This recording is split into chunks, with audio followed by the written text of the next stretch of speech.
simu zote una chati tu. Uko chacha ana chati tu. Wengine vijana wameweka earphone. Ameweka earphone, hata ukimsalimia unamwona kama ana mashetani anakuja.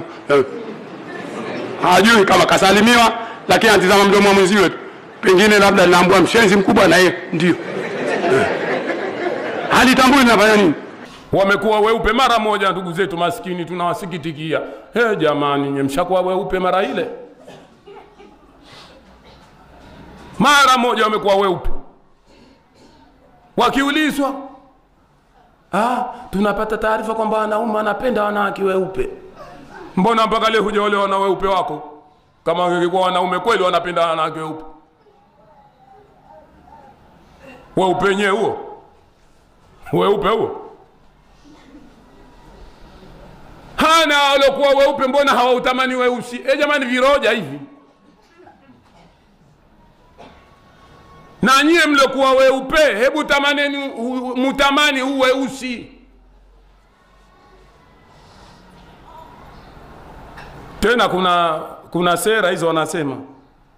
Ndio huwa wanampamba biharusi, kila wanavompamba wanaona bado mpaka wampambue awe mweupe na hali ya kuwa alikuwa mweusi.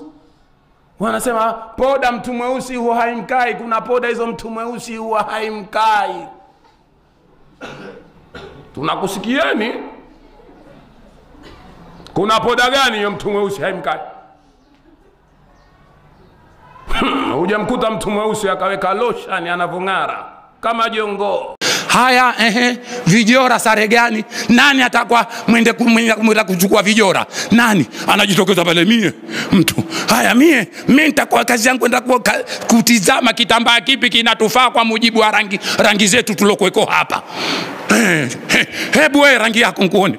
Anapekuliwa mtu mmoja baada mwingine kwa rangi. Hebu wewe rangi yako nkuone. Hebu wewe rangi yako nkuone. Hebu na wewe nkuone rangi yako.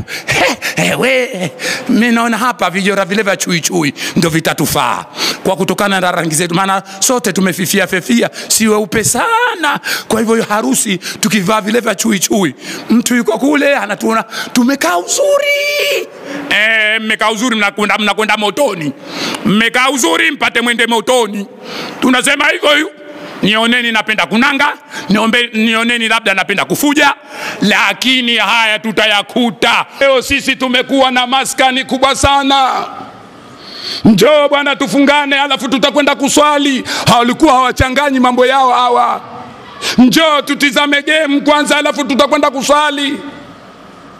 Na hapa ndo Waislamu walipopatikana. Waislamu wengi wamekuwa na maradhi ya kupenda mpira. Watu wakikaa wanamkumbuka Mwenyezi Mungu. Leo sisi tukikaa tunakumbuka vimada.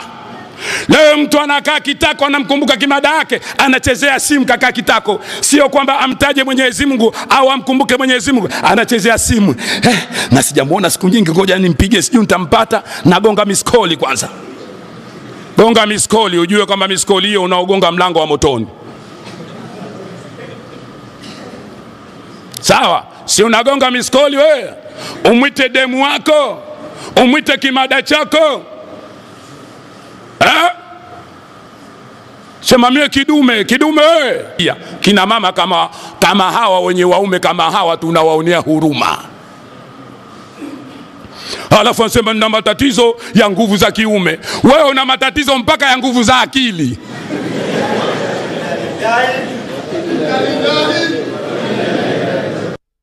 Kabisa bwana. Sio matatizo ya nguvu za kiume tu. Kwa sababu nguvu za kiume zinaanzia kwenye akili.